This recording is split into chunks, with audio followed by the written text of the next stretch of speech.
Dear Patriots, before the news starts, please subscribe to our patriotic channel by clicking the subscribe button. Give us a thumbs up to this video. Don't forget to leave your opinion below in the comments section. Share the news on Facebook and Twitter so you friends see it. Thank you. Sessions just dropped Sledgehammer on immigrants. You'll agree with him 100%. Protecting our country comes in numerous structures. President Trump wants to construct a wall to keep illegals from entering the nation. Be that as it may, shouldn't something be said about individuals who look for lawful status? Immigrants going through the citizenship procedure are held up to cold scrutiny. In light of current circumstances, we don't offer citizenship to criminals or anybody saw as perilous. For what reason would it be a good idea for us to? The security of Americans is in question. Be that as it may, it would seem that a modest bunch of new nationals deceived the government about their past. It has Sessions seething distraught. Via Western Journal. The Department of Justice announced Thursday it is seeking to strip U.S. citizenship from 5 naturalized immigrants who lied about their histories of criminal sexual abuse during the naturalization process. The individuals willfully concealed child sexual abuse crimes they'd committed prior to naturalizing, according to the federal court's civil complaints. Those who wish to become American citizens ought to respect our laws and seek citizenship lawfully and honestly, Attorney General Jeff Sessions said in a statement. The 5 defendants, Ricardo de Leon, 32, Christian Orbello-Gilos, 40, Carlos Noe Gallegos, 41, Alvin Farouk Garaiba, 51, Moises Javier Lopez, 42, all lied about their criminal histories on application forms and during in-person interviews with immigration officials, according to DOJ. In each case, the defendants plead guilty to at least one state charge of sexual abuse of a minor before applying for citizenship.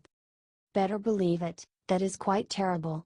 I can't envision anybody inside government willing to give sentenced molesters citizenship. All things considered, possibly a couple of Democrats. It was exceptionally improbable that these individuals, who confessed to such wrongdoings, would have gotten citizenship. So they lied about it. Possibly, in the event that they had been straightforward, the government could have made sure that they were allowed citizenship. Maybe in the years since their conviction, they ended up being well behaved. Individuals can change, all things considered. It would have been a long shot, given the laws, however, you never know. Nonetheless, the way that they lied raises various warnings. What else may they lie about? Have they carried out comparative wrongdoings from that point forward, however, have insinuated experts? Possibly they are accomplishing something other than attacking minors. We don't have the foggiest idea. Also, the way that they lied exacerbates the situation. Sessions have each right to revoke the citizenship of these individuals. In all likelihood, they ought to have been deported for their wrongdoings. The way that they earn citizenship is stunning. What number of more like them are out there? What do you think about this? Do not hesitate and write your thoughts in the comments section below. HT Western Journal.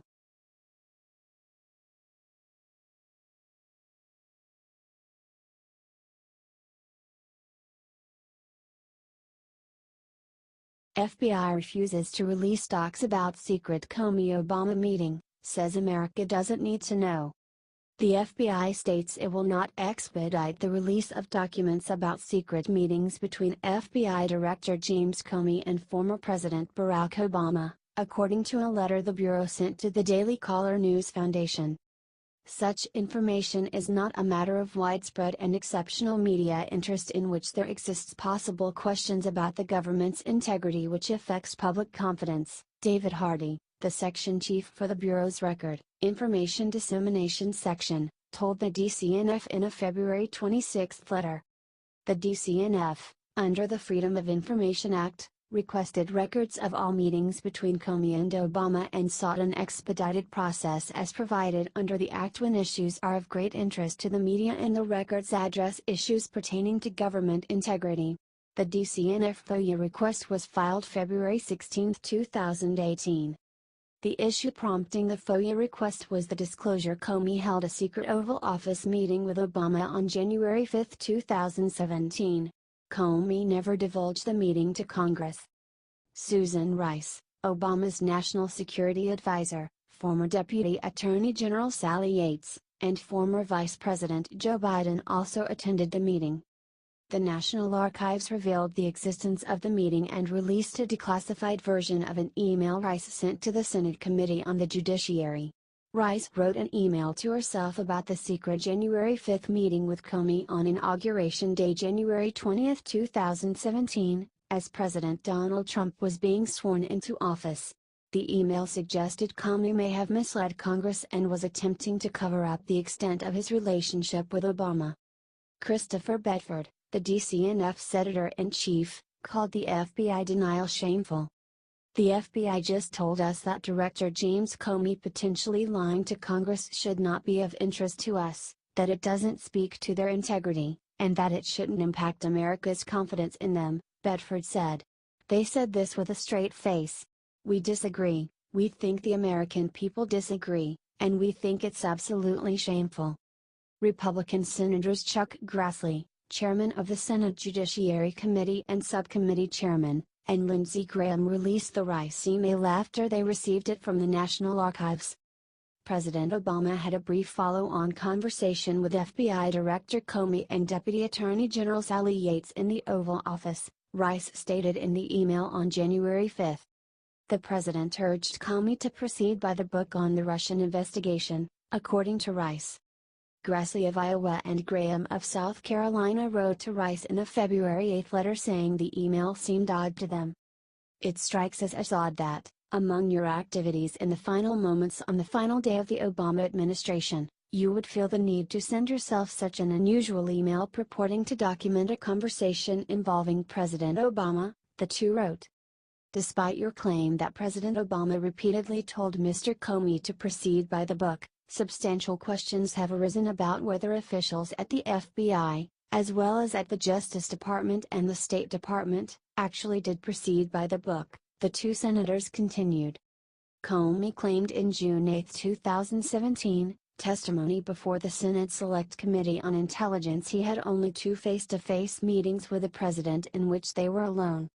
I spoke alone with President Obama twice in person, and never on the phone, once in 2015 to discuss law enforcement policy issues and a second time, briefly, for him to say goodbye in late 2016, Comey's opening statement read. The qualifier that he had meetings with Obama alone permitted the former director to suggest he only met with the former president on two occasions. The DCNF filed its FOIA request before the Bureau seeking records that identify and describe all meetings between former FBI Director James Comey and President Barack Obama. This records request is for all meetings with Obama alone or with meetings with the president in the company of other administration officials. The DCNF requested records to include all Comey logs, director appointment schedules, emails and memos outlining the meetings with the former president along with administration officials, adding, the records should list the date of the meeting, location, topic and meeting participants.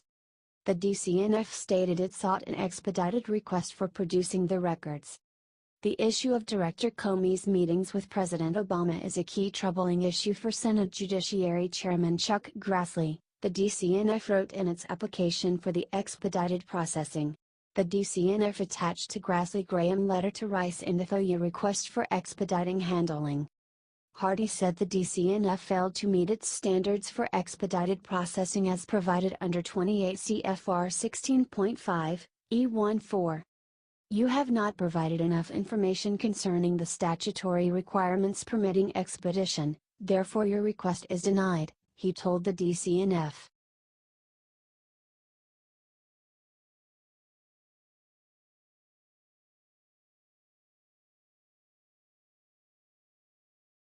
After weeks of silence, Marco Rubio makes stunning prediction that has Americans worried. President Donald Trump has promised to make America great again. Despite vicious resistance from liberals, established conservatives, and the media, he is making good on his promise. He has recently backed a law that is much needed in our country. one that will ensure our strength and stability for years to come. Yet even members of his own party seem to be against it, before it can even be voted on. From Breitbart. Senator Marco Rubio, RFL, predicts that a bill aimed at reducing illegal immigration endorsed by President Trump will not gain enough votes to pass the Senate. That bill's not going to pass. I think the White House knows that you don't have 60 votes for that in the Senate, Rubio told CBS Miami. The system prioritizes prospective legal immigrants with sought-after skills, education, or English language proficiency and would curb the number of green cards issued each year. Despite Trump's promise to reform immigration and polls that show public support for a merit-based immigration system, the measure needs 60 votes to pass the Senate without a filibuster. Rubio was part of the Gang of Eight, a group of 8 senators who pushed for legislation that would provide amnesty for illegal aliens in 2013 without a clear timeline of when immigration laws would start to be enforced. For a while now, President Trump has spoken about the need to switch to a 51-vote system in the Senate. This bill might be the tipping point to make that happen. It's clear that Democrats refuse to work with the president on anything. This group of bitter losers will drag the country into ruin, if given the chance. The only hope for our country is if loyal conservatives in the Senate work with the president, not resist him. But that remains to be seen. The best thing going for the president and this bill is the overwhelming support from voters. Much like in the case of repealing Obamacare, if the Senate fails to pass, they're the ones in danger. Re-elections are coming up soon. Trump is making good on his word. But many senators, including Republicans, are not. If they cannot pass the RAISE Act, well, a bunch of them might not have jobs come 2018.